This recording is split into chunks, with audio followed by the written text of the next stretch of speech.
Disappointment is like kryptonite to us. If she expresses disappointment in us, it really touches a nerve for most men, about being good and competent and a good man in this world. In this episode, we're joined by GS Youngblood, a renowned men's coach and author of The Masculine Blueprint. He reveals how to master masculine leadership to transform your relationships. Stay tuned to learn why your partner needs you to stop reacting and start providing the safety she truly craves. I had a marriage that melted down many years ago, and I just was not in my own power, and I was not grounded. Quit trying to reconcile her emotional expression with the facts. Just don't try to reconcile. Let them be separate. Men have way more power than they think. The past is always in the present. The past is always impinging on the present, unfortunately. You just got to recognize the reality of the feminine and go clean that stuff up. Emotional leadership and connection is an aphrodisiac. So what are you as a man doing to foster both of those? You come in and bring a little darkness and a little dark energy and assert yourself in the bedroom. A lot of women are going to purr. It takes bravery to step into that place of ownership and accountability. Find one way where you've hurt. Go back and repair that. My contention is if you do those three things, your relationship's going to get a lot better. Hello, welcome back to the Men's Therapy Podcast. I'm your host, Marc Azoulay, and I'm here with GS Youngblood. He is a men's coach, relationship expert, and the author of some amazing, amazing books you should definitely check out. We're going to be talking about the mask. And this is a really timely conversation because in our book club at Men's Therapy Online, we're reading The Way of the Superior Man that talks about masculine energy, polarity, things that GS will really dive into during this episode. And also, we just had Movember on the podcast, and they were talking about a lack of positive education and positive role models around what it means to be a man, talking about how this idea of toxic masculinity turns a lot of guys off. And GS really has an answer to that question.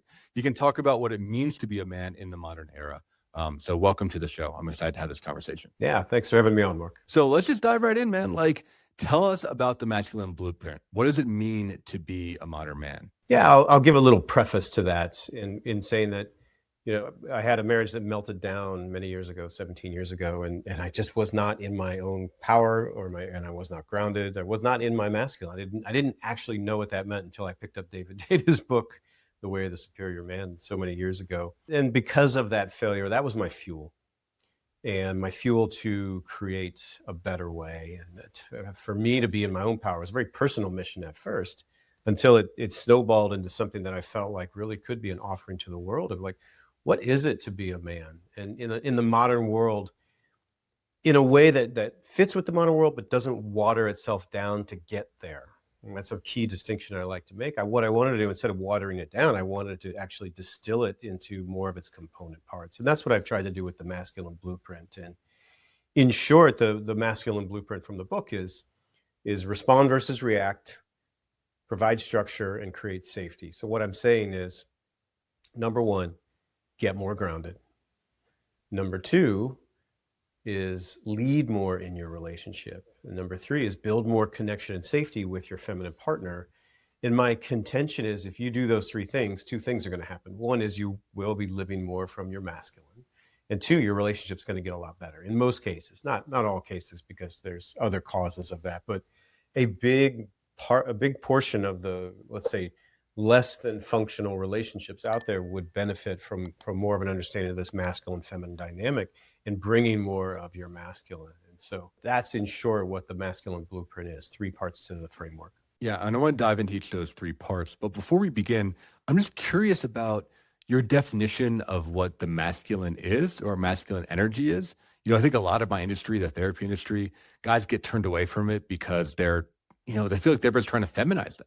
They're trying to take away their masculinity or make them into these kind of soft, mushy, emotional blobs. And most guys don't want to be that, So I'm really excited to have you and ask you, what does it mean to be masculine? What is masculine energy from your perspective? I'm going to answer in the context of relationship, because that's really who my work is for. It's guys who are in relationship. And there's lots of men's work that isn't in the relational space as well. And that's great. Men sharpening men and finding their purpose and things like that. But in terms of where I focus, my answer to your question is encompassed by the blueprint. To be a man is to be grounded and not thrown off center, not reactive. And, as soon as somebody expresses some dissatisfaction with you, you're already trying to convince them otherwise. No, you don't understand. But, and all of those kind of reactivity behaviors. So you're grounded. There's a certain stillness to you. There's this quality of intentionality. Like, this is a man that lives very choicefully, moment to moment, and what he says, what he does, how he gestures, how he moves through space.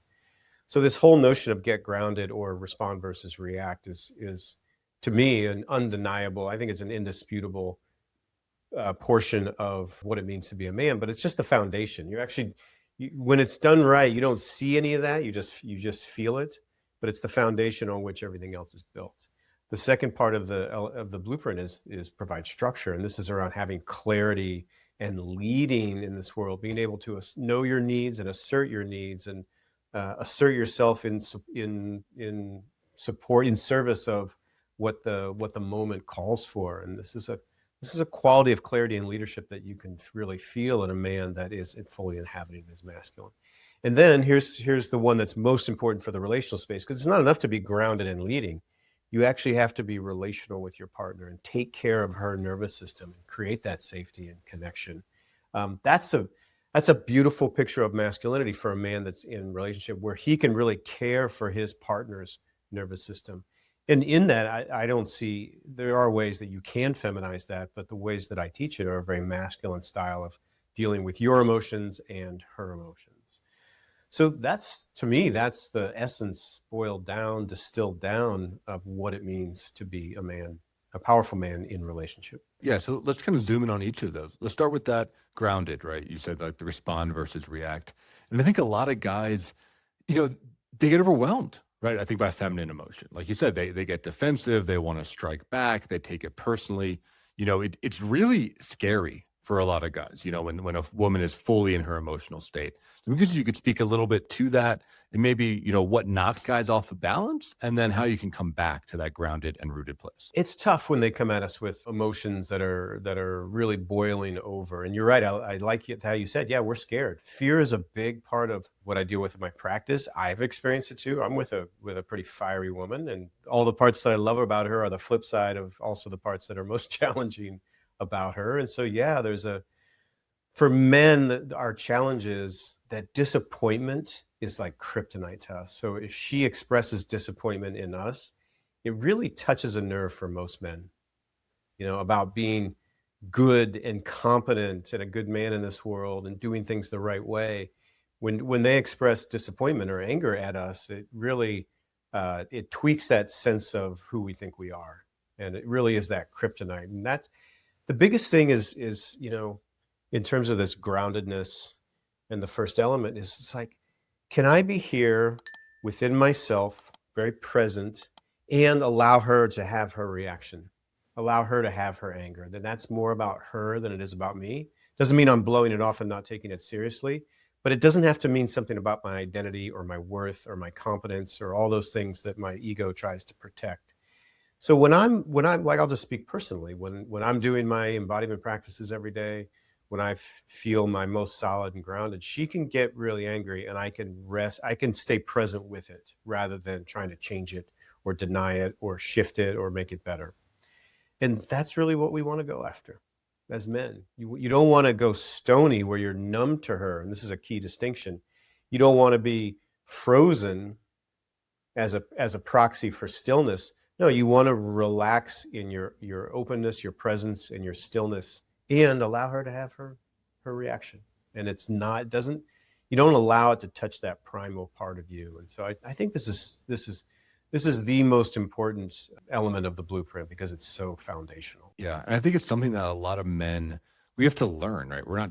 This is not natural to us. An example that I use with a lot of my clients is, women, when they communicate, they're not literal in the same way that men are. So a common example that comes up is, when a man says, I want a divorce, when you finally say that, you know it, right? You've thought about it for hundreds of hours. You've talked to your friends about it. You've done all the research online. Maybe you've met with a lawyer. Like, you literally mean you want a divorce, and there probably isn't much of a negotiation there, right? Your relationship is over. But when a woman says it, she really just means, like, I don't feel connected to you right now.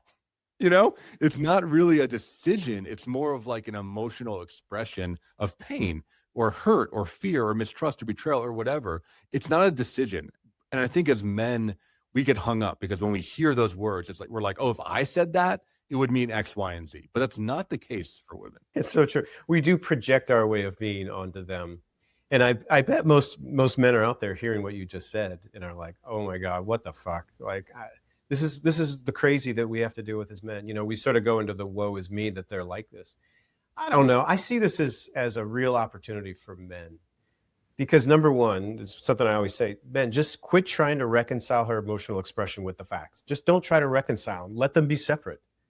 That alone will alleviate men of a lot of the angst that they have. Just like, and know that it's like the weather. It's going to arise, like David Data would say, it's like the weather. It arises, it does what it does, and then it eventually moves on. And I have a phrase that I say to guys, sometimes the expression is the remedy. Sometimes they just need to hear themselves say it and put it out there without you trying to wrong it or change it. And then it disappears of its own accord. So the expression was the remedy rather than presenting you with this problem you got to go figure out. And so those are two things I tell guys to try to alleviate them from the confusing nature of feminine expression. Yeah, well, and science backs that up, right? Because, by and large, men are internal processors, where we do a lot of thinking and then we finally express, and women tend to be external processors, where they're thinking live, So like you said, they might not really mean it. They're just kind of like trying it on, or they're just having part of the dialogue, but it's out in the world versus in their own head. And once I think as you understand that as a man, you're like, oh, okay, this is just what I was doing in my head, but she's doing it in a relationship to me. You phrased it so perfectly. I love how you said that. And I think for guys, it's the dance. It's not that you and I are saying, okay, just let her say whatever the hell she wants and just kind of let it sit there and it'll all fix itself. We're not saying that. I think there's a dance and an art knowing when to just let it kind of arise and dissipate, or when to engage in a serious way. And so that's the dance that I think we want your listeners to be able to master. Is it's like know when to hold them, know when to fold them. That old Kenny Rogers song. You got to know when to just let it arise and pass of its own accord, and know when to come in and engage with her complaint. Yeah. So I want to talk about, how do you build that? And I think you mentioned a couple embodiment practices that you use, and I imagine you teach a bunch of them. So can you share some with our listeners? Like, how do you, because this is a nervous system thing, right? This is a very like visceral, primal, physical skill. It's not something you can just like think about and get, right? You have to be able to really sit in that fire. Yeah, it takes physical practices. And I think part of what you're saying, whether you said it implicitly or explicitly, is your ability to kind of rest in the moment and know whether you need to just maybe sit back or lean in with her when she's having her emotional. You'll be way more effective when your nervous system is grounded at being able to do those. Because if it's not grounded, then you're going to always be like, I got to fix this. I got to make her feeling go away. And you'll be sort of driven to do some dysfunctional things. So being able to make the smart choices to engage with a very complex and confusing being requires you to have a grounded nervous system. And as you said, Mark, it's not acquired through knowledge. It's acquired through physical practices. And this is what I teach to almost all my clients, because it helps everybody. And so we do certain nervous system exercises. Well, I try to build a lot of, let's say, intentionality in men. I want men to really enact their intention very well. I talk about it like the muscle of pausing and choosing. And so I'm going to give you the most oversimplified exercise ever. It's just you breathe in through the nose and out through the mouth. But if I start with my lungs empty, and then I pause for a second and I say, okay, not yet. Okay, I'm going to breathe now. And then I choose to breathe, and then I take the inhale through my nose, and now I'm full, and I pause for a second. Not yet. I could just let it go and go autonomically, but I'm not going to do that. Okay, now I'm going to exhale. And then I exhale through the mouth, and it comes down. So it's oversimplified exercise, but each time before the inhale and the exhale, I'm pausing, and then I'm choosing. And that's what I always tell guys. We want to build the muscle of pausing and choosing. And so you'd be surprised. You do that exercise and a couple other ones that add in movement and are a little more complex. You'd be surprised how well that really ports over. And it's just going to slow you down. So the next time you would have immediately blurted out something verbally in response to her expression, the next time after maybe 3 months of doing this exercise, you might actually pause. And in that pause, there's some space to witness yourself and then to choose how you want to be in that moment. And that's a beautifully masculine quality, that sense that this man is pausing and choosing very consciously. Yeah, it's power, right? It's control, stuff that guys relate with. I call it kind of like tactical engagement, right? You're like coming at your life with a strategy rather than just firing from the hip. And I think when you reframe it that way, guys are like, oh yeah, that's super masculine. Of course I want to try that. Strategy, tactics, like, I'm the general, I'm the commander, right? I mean, we relate with that, right? I mean, those are strong masculine qualities, even though, like you said, at its root, it's just like breathing, breathing, taking a moment and just not shooting wildly and not being defensive or reactive. It's so true. We don't realize how much power we have in these relationships. And, we always think it's her and she's crazy and, oh my God, women, we kind of go that woe is me route. But I'm telling you, Mark, men have way more power than they think, because their way of being is often a reaction to our way of being. Whereas we're just, we're kind of unto ourselves and we just do what we do, sometimes for better, for worse. But they're often responding to us because they're more in the relational space. And so that's great. What that means is all I have to do is put some new input into the system. Like, we can add systems engineering language here. You've got a black box and you've got inputs and you've got outputs. If I put a different input in, she'll be different. What that means is, has the potential, I don't have to hope that she changes, but I can actually cause that change or support that change through bringing something different and usually more relational myself. And I want that to be a very empowering message for men. It is. And it's also it's a different language, and I want to just dig into that because I hear that from guys too. Whereas I think men, how I say is like, we grow through challenge, right? It's like, I'm going to have this objective. I'm going to, defeat this monster and I'm going to become better and stronger. Right. And women grow through relationship, and I think as men, we often don't respect the way that women grow. We want them to do it for themselves or come up with their own answer or like do what we do. Read a book, take a class, like execute. But like, they grow through relationship, and it's a different way to nurture, a different way to grow a flower. What you just said is, like, for guys to get that, that's where you start moving towards mastery. You stop projecting that they should be like you, because they're not. And that's the first step for guys. So if you want to achieve relational mastery, then you got to really heed what you just said. Women are different, and acknowledge they're a different system with different wiring, and handle them differently, and you'll be more successful. So before we move on to the second point, I want to ask you, for the guy who is just getting started in this, and I know on your website you have tons of great online courses, you have a boot camp coming up that they can practice completely. But I'm curious for like the guy just starting, because how do I say this?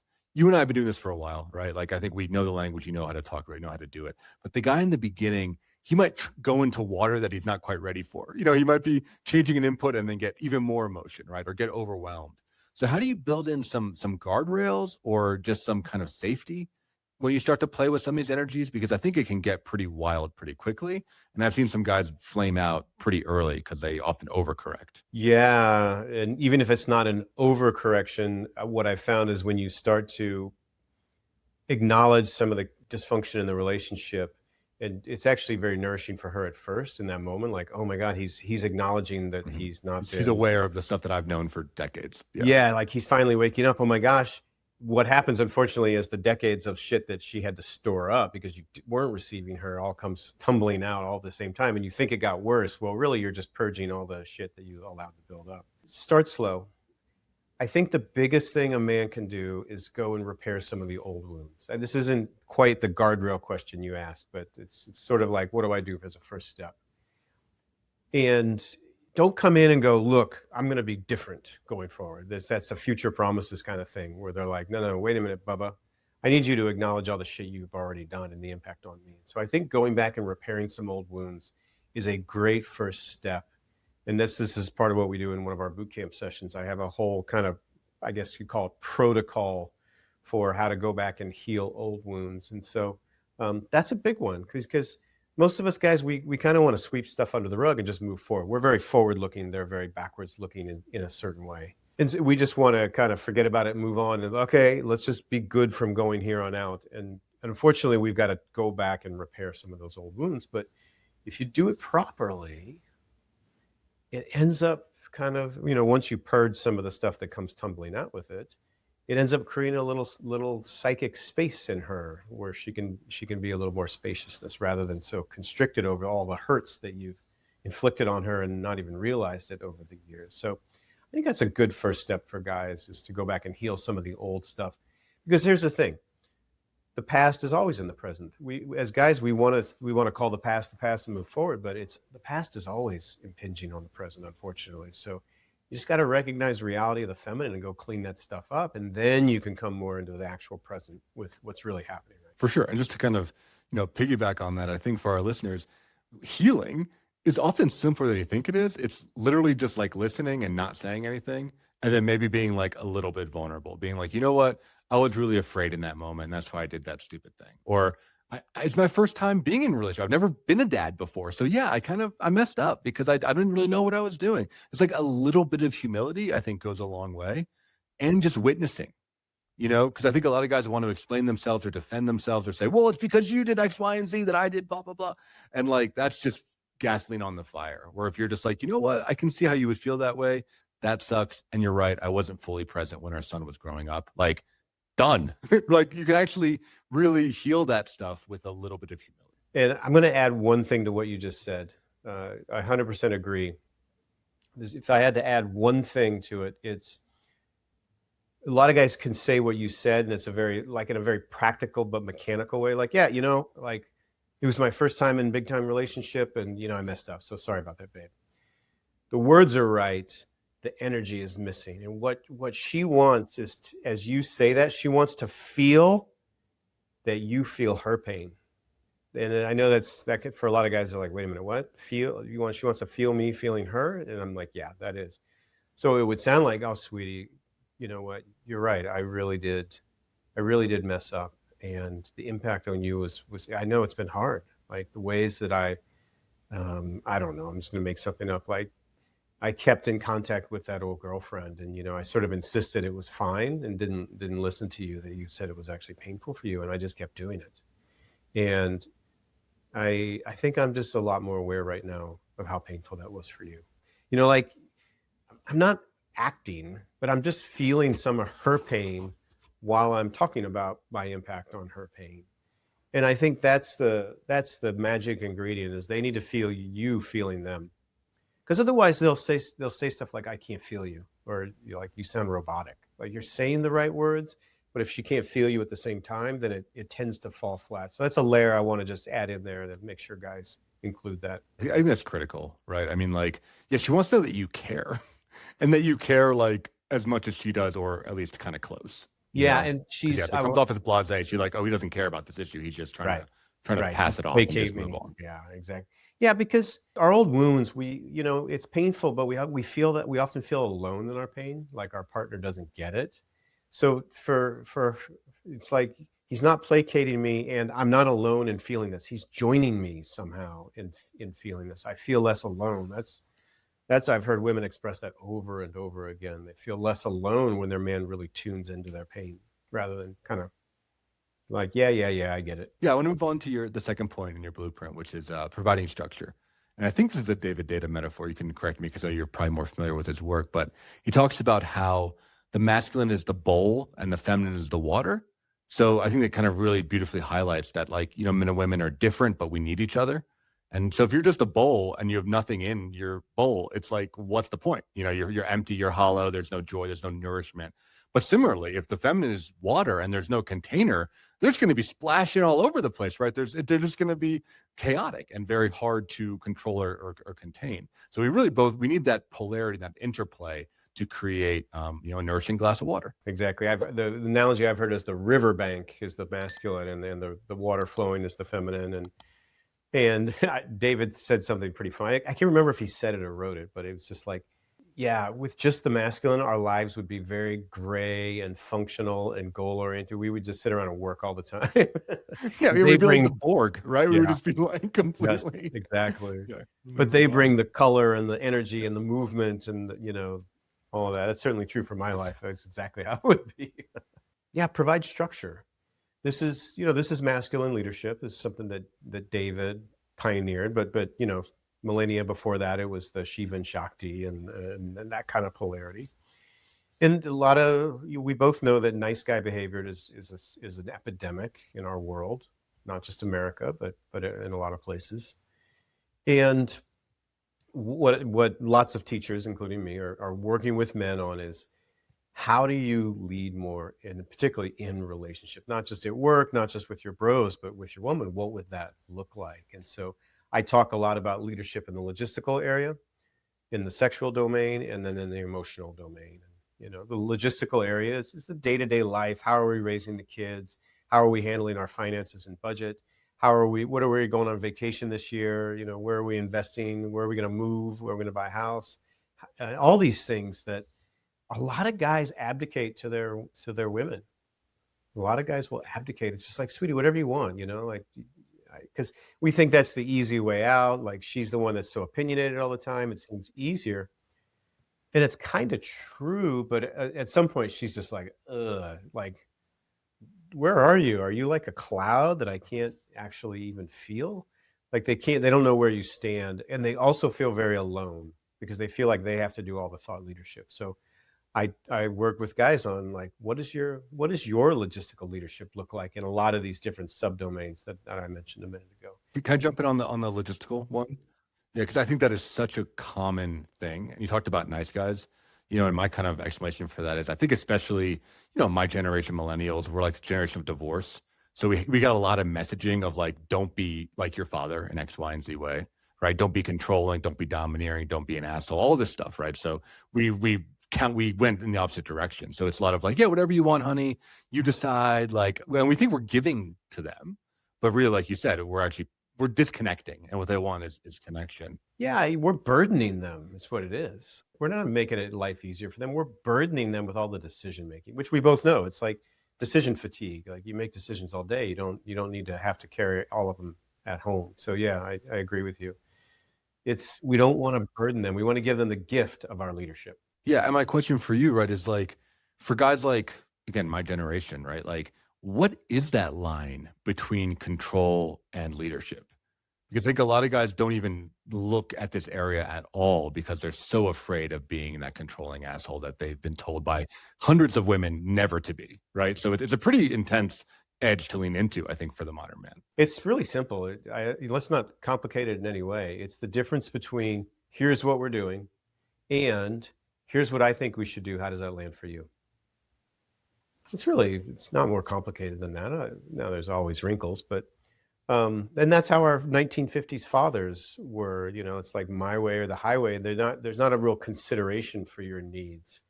It's effective, it's efficient, but it's not relational. Whereas if the formula that I teach is clarity plus inclusion.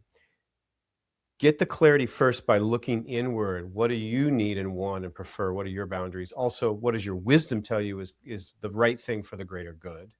Your attunement to her tells you what works for her and doesn't work for her. So you're factoring all these in and folding them together and creating it into some clarity and saying, here's what I think we should do. And then you include her.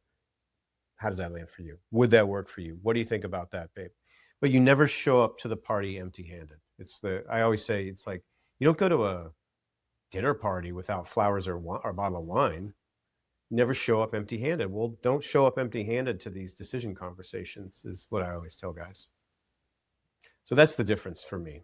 That's pretty clear. Yeah, like, be open to feedback, like state your preference, but then be ready to negotiate, right? And open to negotiation. Yeah. And just preceding that is like, know your preferences. And that's where I think guys skip over that. They're just like, oh, I'm just going to see what she wants and make her happy.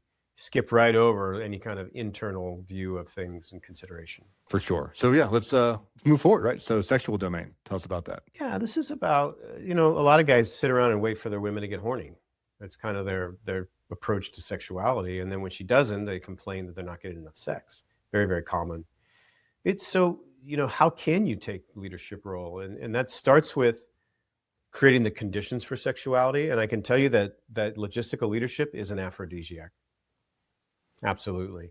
I can tell you that emotional leadership and connection is an aphrodisiac. So what are you as a man doing to foster both of those? Because those are going to open up the sexual domain in a big, big way. And then there's the conditions of the moment. And are you bringing romance into the equation, into the relationship? Are you setting up the space? Like, she's not going to feel horny if she comes into a room and like all your shit's on the floor, and you, like, the food plate that you ate in your bed the other night is sitting on the counter or whatever. You're worried about the environmentals, and does that support sexuality? And then you're initiating, you're knowing how to initiate. And a lot of guys are scared to initiate, especially if they've been shot down a few times. And so being able to boldly own your sexual desires and initiate, being able to expand your repertoire of sexuality. Like, years ago, I took my woman to a shibari course, which is Japanese rope tying. She loved it. She'd never done anything like that before. I was worried she thought it would be weird, but she ended up really liking it. And so that was me opening, pushing the boundaries of our sexual life. And then there's how much do you take charge in the bedroom? Like, can you come in and bring a little darkness and a little dark energy, and really you don't have to become Christian Grey, unless that's kind of where you guys want to go. But, you can just lead a little bit more and kind of assert yourself in the bedroom a little or a lot more. All of those things we could go down a rabbit hole in all those, but that's what encompasses sexual leadership. Yeah. Tell me about, like you said, I'm interested in the leading, I'm interested in the dark side piece, I'm interested in guys kind of getting in touch with their desire, because that's also what I hear from a lot of these dudes that are in the sexist relationship is like, there's no specificity.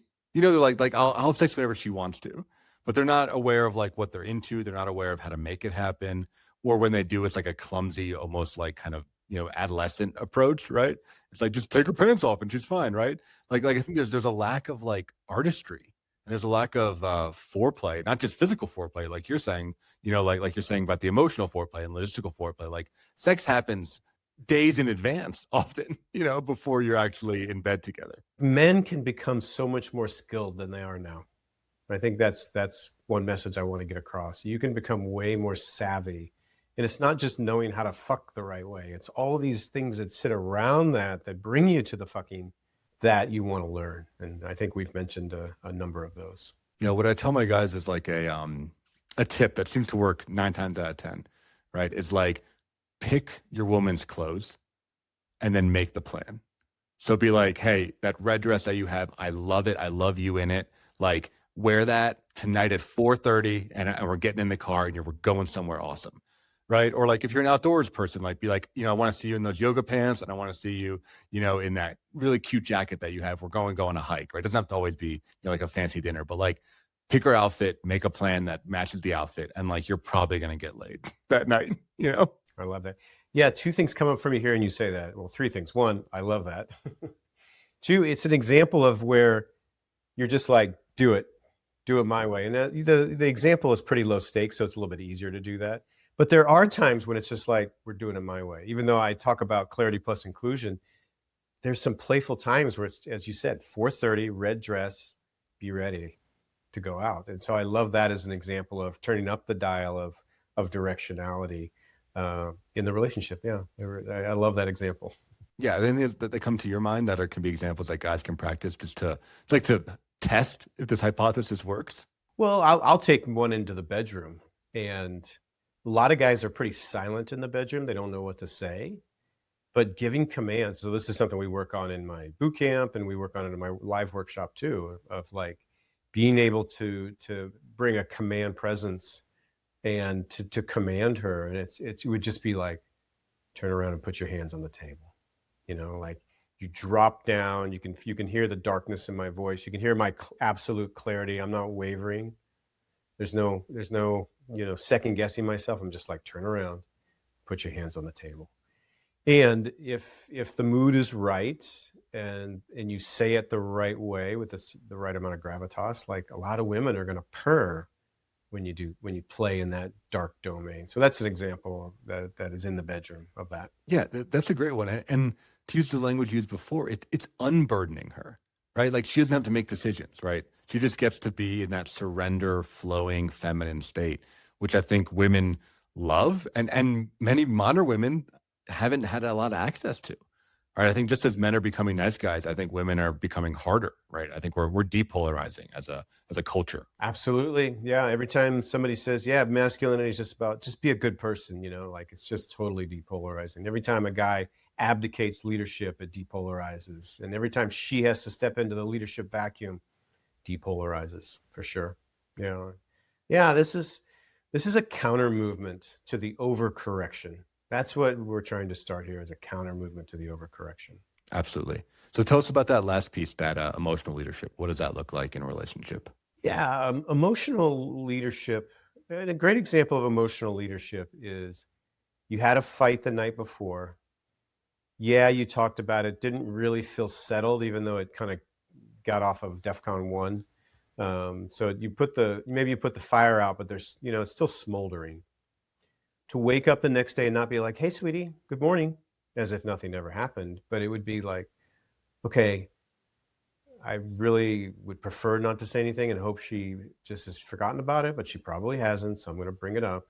Hey, sweetie, I know we had an intense conversation last night. I want to check in with you though. How you feeling about it? Anything still sticking with you?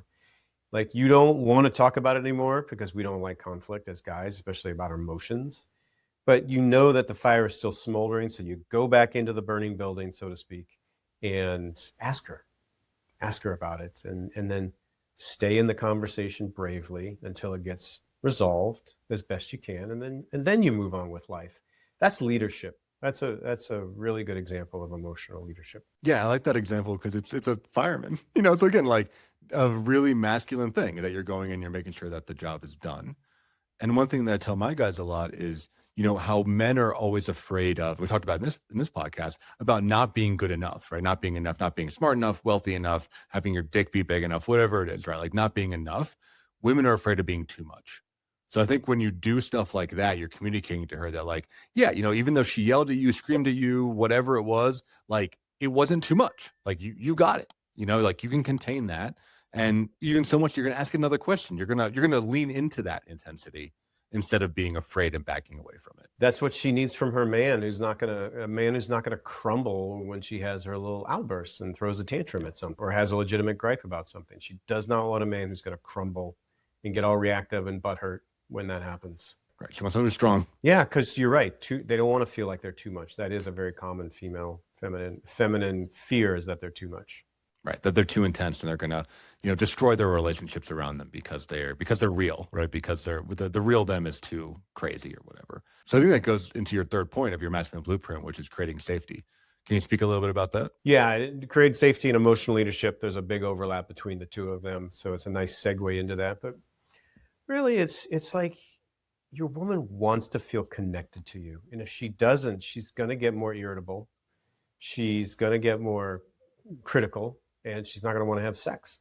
Right? I'm overgeneralizing, but I think I'm covering a large swath of relationship dynamics when I say that. And so your ability to foster that sense of connection and safety in her at an emotional level is a huge aphrodisiac, or maybe it takes off the brakes of the equation. So yeah, a lot of emotional connection. Women feel more emotionally connected when their man shows more of himself. What's his inner state? What's going on inside? She doesn't want him to be feminine. She doesn't want him to just be overwhelmed by his emotions and then barf them out. That's a feminine style of emotion. What she wants is a man who can feel deeply. He can contain it and hold it. It's different than suppression. Containment is different than suppression.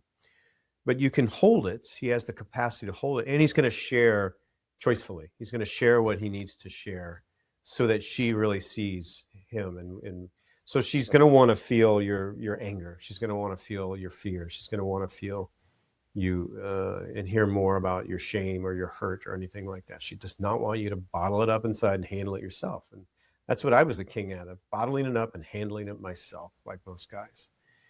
So really being able to learn how to show yourself in a masculine way to your partner, it builds a lot of connection, because then she really feels what's going on. And then there's not this disconnect between what you present and what she feels in you, because you're actually showing what is really going on over here, for sure. Huge relaxation in the feminine nervous system. And then the other piece of connection is actually, I'll pause there for a second. So that's one big piece, is showing yourself. That's going to contribute to emotional connection. I like what you said about not being overwhelmed by emotion, because again, I think my industry really fucks it up, where we tell men to be 100% vulnerable, 100% open, just express yourself, no filter. Like women don't actually want that. You know, what we talk about is they want like this hero story. You know, they want like the whole complete arc. They want like, yeah, I felt this, I was upset at you. But then I realized, oh, it was actually about my insecurity of something that happened at work today. And then I remembered how much I love you and that great date we had a couple weeks ago and how much I love our son together. And I decided that I need to like, you know, put that aside and come talk to you about it directly. And now here I am talking to you about it directly, and we're going to go towards solutions. Like they want the whole story. They don't want like the midpoint, you know? And I think when a lot of guys start this work, they start being this kind of emotional fire hose, and actually pushes women away from them more so than even suppressing. And they get really confused and upset about that because they think that they're doing it, but they're not doing it. You're actually just kind of like, you know, spray and pray, machine gun all over your woman. And she doesn't want that. I totally agree with you. And I'll just add one more thought. Like one way that I think about what you're talking about is they don't want you to express your emotions in a way that they need to go do something to make you feel better. They want to know, you can have deep emotions. You can even be kind of a mess, but in the end, they want to know that you got it. Like you can contain and hold it all yourself. Now, doesn't mean that they don't have a role to play, but if your expression is one of like, just, you know, blah, blah, blah, blah, blah, and you're just sort of overcome by the emotion and then putting it on her shoulders to do something to make you feel better as the sole resolution path, that's not going to fly. You will feel very needy, emotionally needy, and she won't feel safe at all. It'll be just the opposite. So yeah, men express what's inside, but in the end, it's like, here's how I'm feeling, and maybe I'm a mess, but I got this. I've got this. I can contain this. I can hold all this, even while I share some of it with you. Esther Perel, who's like a, you know, for our listeners, is like a phenomenal couples counselor, talks about this, where basically she says like, your woman doesn't want to be your mom. You know, so like, don't make her feel like she's your mom and she has to like take care of you, because then all the sexuality and all the excitement around them just like completely goes down the toilet. And she has respect for you, right? Because you're just like a little upset kid. You're not that powerful man that she wants in her life. Yeah. She also doesn't want to be your therapist where she has to untangle this stuff with you, per se. One of the biggest objections, I guess, when I talk to guys about this is it's not fair.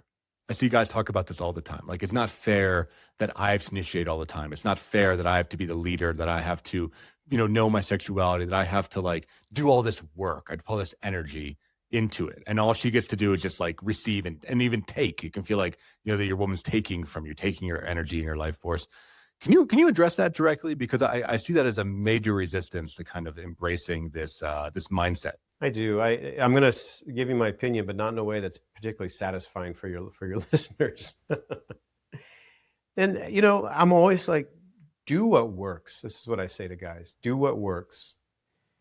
And I'm saying this empirically. I don't pretend that it's necessarily true. It's just empirical observation. I think women have a really hard time going first. Women have a really hard time being accountable in a relationship. Most people might have a look of horror when I say something like that, but what I think is behind that, again, this is armchair opinion, because women feel so much more deeply than us. The hurts and the injustices they feel like they've endured feel even bigger than they do for us. And so they're almost more frozen. And that's why they often don't go first to initiate the repair or the reconciliation or the accountability. They have to see you being the brave one. So you wouldn't ask her to go downstairs and investigate the noise in the middle of the night. Like, don't ask her to do that. You do that. There's no question a man would do that. Well, this isn't that much different. It's different circumstances, but what I'm saying is that what is pragmatic and often works is you go first, and just do it because you're braver. Because it takes bravery to step into that place of ownership and accountability. And just know that your woman's she's not regulated her nervous system enough to do that. And you have to be the brave one that goes first.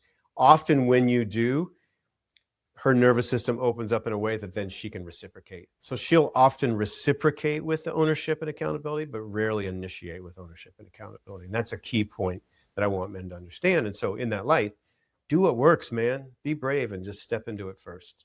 Not because she's a woman and you have to, but because it works more often. For sure. Yeah. And I'll just add, it's like, also just do it for yourself. Like, even if you're relationship's heading towards divorce and maybe it's not reconcilable, you facing that demon is going to make you a stronger man for yourself first and foremost, and for a future relationship if you ever get there. Like it's going to make you a better person if you're the one that's ripping off that band-aid and making it happen. Yeah, and if you end up getting divorced, you can say to yourself, I left it all in the field. Right. Did Yeah, everything you did I everything could. you could. Yeah, I did everything I could, and I can walk away with a clean conscience to this. Well, so I want to ask you about your workshops, right, and your courses. And something that stood out to me is that, at least in the workshop from what I saw on your website, you have men and women doing this stuff together. So I'm curious if you could talk a little bit about that and what that kind of looks like, because that's as real as it gets, right? Like it's one thing to do it, individually with a therapist. The next thing to do it in a men's group, which we always advocate here, but it's another level to do it with a woman. Yeah. So what you see on the website, most of those women are my female coaches. And so I bring in just beautiful, sharp as a blade women who really help me coach these guys up. And so we're working on both the dark and the light. So as we do things where we're doing the ownership exercise and a repair exercise, and I have the guys sit one by one with my female coaches and share, and then the coaches tune them up in a way that makes them much more effective. And we work on sexual situations. I'm coaching the guys to approach and inhabit more dark energy and be able to stand right in front of this woman and give her a command, or do some erotic talk or express his desires. And we're not enacting the sexuality. This is the approach and the initiation of it. And we do erotic talk and teaching these guys how to really stimulate their woman's mind.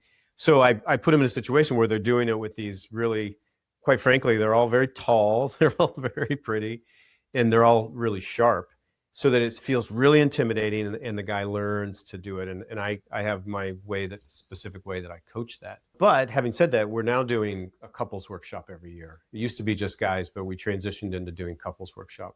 So they work with the coaches for a couple of days, me and the female coaches for a couple of days, and then on the last day they come together with their partners, their female partners. The women are off working with my female coach for 2 days, and then we come together and we work together on these things, and we work on asking for what we want and approaching and expressing love through the body, and all these very powerful things that at the end of the weekend they end up feeling really, really connected. I think that's awesome, dude. Like, I mean, I think that's like the sex ed and the relationship ed, frankly, that we need, and no one ever told us. That like we're just trying to do it ourselves in like these like weird echo chambers online. Like if you could just like actually just go to a coach, go to an expert, and then practice it with the person that you're in a relationship with, you can't beat that, right? Like that's what we need. Everyone needs that. Agreed. It's such fun work to do, because you see the change in guys, and then you see the change in the response with the women too when we do this kind of work. I wish we could do more of them. It's not in our space to be able to do a lot more workshops, but it is really fun work to do. So, as we're kind of winding down our podcast, the last question, the question I pretty much ask everyone is, if someone is inspired by this conversation, what's one thing that they can do right now, right? When the podcast is over, what's one thing that they can do either with themselves, with their female partner, something that they can do to start to put this into practice? Because, insight is one thing, but action is where it really matters. It's about doing this stuff in real life. Part of me wants to say, well, you adopt an embodiment practice, and so you can ground your nervous system, but that's not a very sexy answer. So let's just take that as a given that they need to do that. I have to say, go. I will first just read my book, so you kind of have a more of a deep understanding of what you and I are talking about. But beyond that, find one way where you've hurt her, or you weren't fully relational. Maybe that's a better way to put it, because it doesn't have to be something dramatic, and it could be just anything simple where she kind of tried to express something, you didn't take it very seriously, and she was a little hurt over it, but you just didn't want to deal with it. Go back and repair that. Acknowledge what you did, acknowledge the impact, how it must have felt on her, and just reassure her that you want to have a greater level of awareness going forward. Something like that, repair something. That's the path. Is a lot of repair of these old hurts, because those things don't get forgotten. They get frozen in her psyche, where they just continue to emit like a little bit of negative energy into the present moment. And so when you go and thaw that out and repair it, things could be a lot different. So that's my answer to your question. I love that. You know, if someone were to talk about my work with nice guys, do nice guy recovery, it's like the step is like start a fight.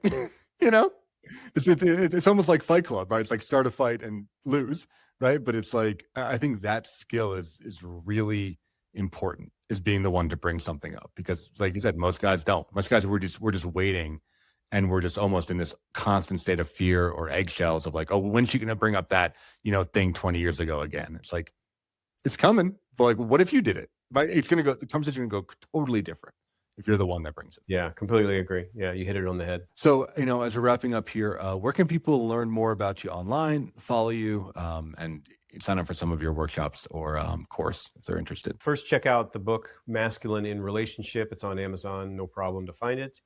Go to my website, gsyoungblood.com. Lots of different ways to work with me there. Or if you just want to hear me go on and on about different topics, go to my Instagram or YouTube.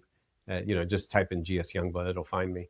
And I talk about all kinds of stuff, and you can have an endless supply of me talking about different relational situations relative to masculine leadership. So that's the best ways to find me. Great. Yeah, and listeners, we're going to have all those links in the show description. So check that stuff up. We'll have a link to the book, to his website, to his Instagram, social profiles. So give him a follow. I mean, if you're enjoying this conversation, I know it's resonating with a lot of you, follow him, because there's a wealth of content. You're never going to get to the end of it. One shameless plug, we've got our Bootcamp, which is the most fun program for me to run. We're going to start the next one in August, but you can jump in right now to some elements of the program. So just go ahead and check that out on my website.